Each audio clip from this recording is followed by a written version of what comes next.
Esto que estás viendo es una bola de luz, uno de los fenómenos atmosféricos más raros e inexplicables que existen hasta hoy. Verás, iba yo muy a gusto de camino a casa escuchando mi canción favorita del momento, con arroz blanco. Y como no traía mis 5 pesitos, decidí regresar caminando, cuando de repente, ¡pum!, apareció una bola de luz enfrente de mí.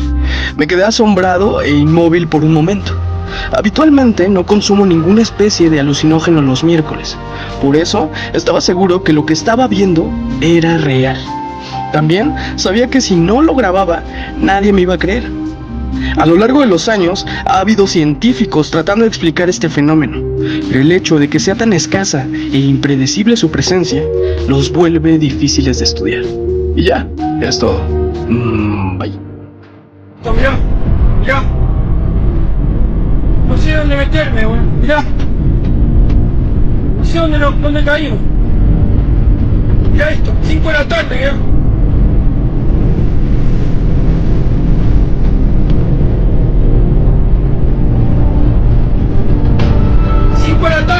Cinco de la tarde, mirá.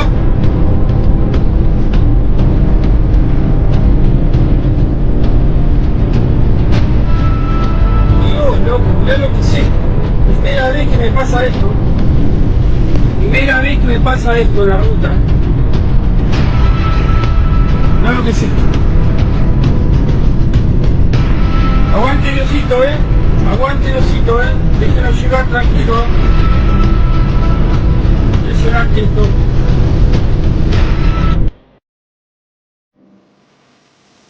¿Qué son esas extrañas luces rojas en el cielo? Se llaman sprites rojos. Los sprites rojos son descargas eléctricas que se producen en la parte superior de las tormentas eléctricas, alcanzando alturas de hasta 90 kilómetros. Se forman en grupos o individualmente y duran entre 3 y 10 milisegundos, lo que las hace difíciles de estudiar. Su origen se debe a un déficit de electrones en la parte superior de la nube, lo que provoca una aceleración de los electrones que chocan violentamente con las moléculas de aire. Fueron documentados fotográficamente por primera vez en 1989 y desde entonces se han convertido en objeto de intensas investigaciones. A pesar de haber sido registrados en fotografías y videos durante más de 30 años, la causa exacta de los sprites rojos sigue siendo desconocida. Más al oeste de Finlandia vivía Elisa, una pescadera humilde, casada de gran belleza, que tuvo una relación prohibida con un influyente político local. De esta unión se gestó Aina. Temerosa del escándalo, atribuyó el embarazo a su marido, quien aceptó al bebé como propio, sin saber que era una bastarda. Durante 3 años, la pequeña Ayla creció en casa sin sospechas, pero todo cambió cuando el político descubrió la verdad. Furioso ante la posibilidad de un escándalo que arruinara su carrera, le exigió a Lisa deshacerse de la niña. Presionada por el miedo y las amenazas, una noche llevó a su hija de 3 años al callejón tras la taberna del puerto, donde la asfixió y abandonó su pequeño cuerpo en un viejo cubo de basura. Sin recibir entierro ni santa sepultura, el espíritu de Ayla regresó como un ictirieco esa misma noche, un fantasma atrapado en el plano terrenal que obligaba a vagabundos a llevarla al cementerio mientras clamaba entre sollozos: Llévame, por favor, llévame al cementerio y entiérrame. Pero cuando la cargaban en la espalda para transportarla, su peso se volvía insostenible, rompiéndoles las vértebras y dejándolos paralíticos o, en el peor de los casos, matándolos. Los vecinos de Vaasa aún cuentan que, en las noches más frías, se escucha el llanto de Ayla, la pobre niña que pide clemencia y un entierro para descansar en paz. ¿Conocías la historia de este espíritu? Te leo en comentarios. Es lo más paranormal que han experimentado. Cuando era adolescente tenía que cuidar a mi hermana de 4 años, ya que mis padres, digamos que no eran tan responsables y simplemente decían que tenían que trabajar por las noches.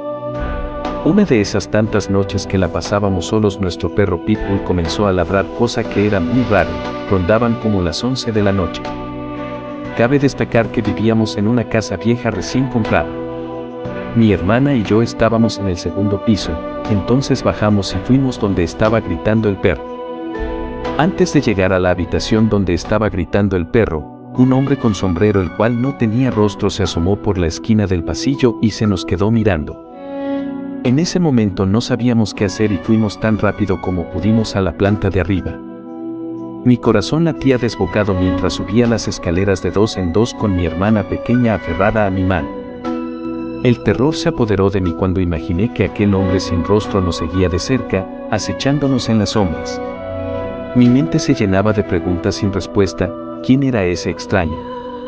¿Qué quería de nosotros? Llegamos a nuestro cuarto y cerré la puerta con llave, tratando de mantener la calma frente a mi hermana, aunque por dentro estaba temblando de miedo. Me agaché junto a ella y le susurré que se quedara tranquila, que todo estaría bien. Traté de ocultar mis propios temores para no transmitirle más angustia de la necesaria. Mientras tanto, el ladrido de nuestro fiel pitbull resonaba en toda la casa, acompañado de gruñidos amenazantes. Agradecí en silencio tener a nuestro valiente perro junto a nosotros, aunque no pude evitar sentir una preocupación adicional por su seguridad. Escuché ruidos provenientes del piso de abajo, como si alguien estuviera moviéndose sigilosamente. No sabía si era mi imaginación jugándome una mala pasada o si realmente estábamos en peligro. Pero algo dentro de mí me decía que debía proteger a mi hermana a toda costa. Decidí llamar a la policía. Con manos temblorosas, marqué el número de emergencia y describí rápidamente la situación. El operador me aseguró que enviarían a alguien lo antes posible. Mientras tanto, nos refugiamos en el armario, tratando de mantenernos en silencio y rezando para que la ayuda llegara pronto. Los minutos se hicieron eternos, y cada pequeño sonido me hacía saltar de susto. Finalmente, escuché sirenas acercándose. Un sentimiento de alivio y esperanza me invadió. La policía había llegado. Escuché pasos apresurados y voces autoritarias que llenaron la casa. Me aventuré a salir del armario con mi hermana en brazos, encontrándome con agentes de policía que revisaban cada rincón en busca de cualquier amenaza. Después de una exhaustiva búsqueda, los oficiales aseguraron que no encontraron a nadie más en la casa. Me explicaron que habían revisado las cercanías, pero no había señales de ningún intruso.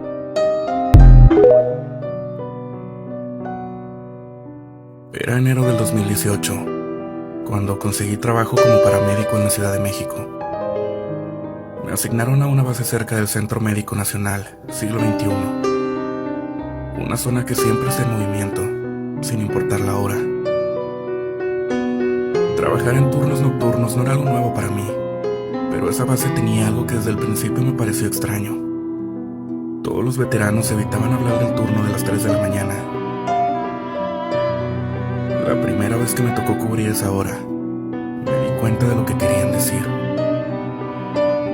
El ambiente era diferente.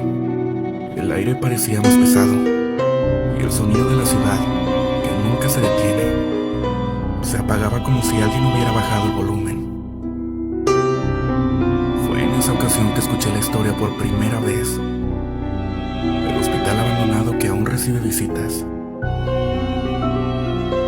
Decían que el edificio antiguo al otro lado de la avenida, un inmueble que había sido clausurado tras el terremoto del 85, a veces cobraba vida por las noches. Según mis compañeros, luces se encendían en los pasillos y se escuchaban pasos. Yo me reía y decía que eran cuentos para asustar a los nuevos, pero no podía negar que la fachada del lugar, cubierta de grietas y con ventanas rotas, daba escalofríos. Todo cambió una madrugada de febrero, cuando recibimos un llamado inusual. El operador de la central nos dijo que alguien había reportado ver luces encendidas y personas en el hospital clausurado. Me tocó ir con Silvia, una paramédica veterana que solía ser muy seria y profesional, pero que esa noche tenía una expresión inquieta. ¿Tú crees en esas cosas?, le pregunté mientras cruzábamos la avenida. No te burles, Mario. Este lugar tiene historias pesadas, me respondió sin mirarme. Llegamos a la entrada del hospital. El portón oxidado estaba cerrado con cadenas y candados, pero en el interior se veían las luces parpadeando, como si alguien estuviera usando linternas. Decidimos entrar por un hueco en la reja lateral que alguien había forzado. El silencio adentro era opresivo, roto solo por el eco de nuestros pasos. El lugar olía a polvo y humedad, pero también a algo metálico, como sangre seca.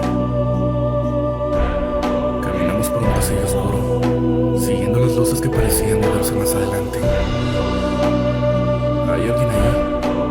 Grité. Pero mi voz solo provocó que los ecos se multiplicaran. De repente, escuchamos un llanto. Era claro y desgarrador. El tipo de llanto que te pone los pelos de punta.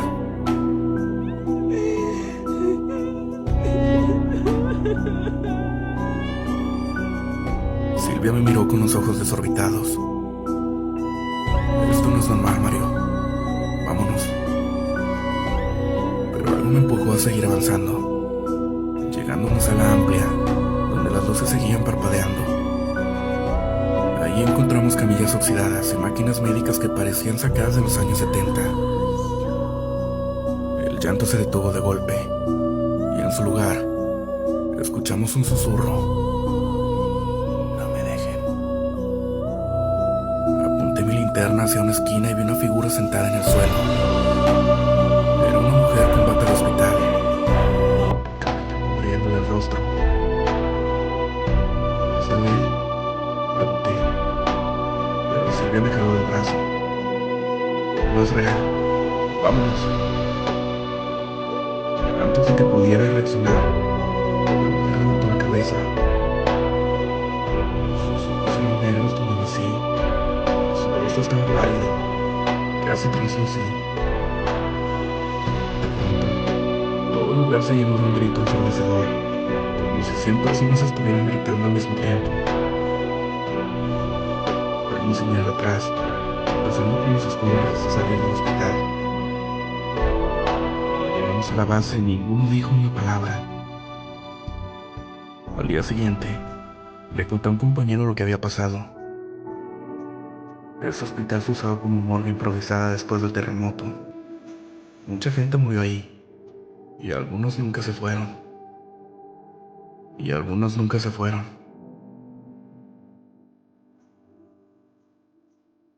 Desde entonces, evito mirar ese edificio cuando paso por la avenida. Algo en mi interior sabe que, aunque esté clausurado, no está vacío.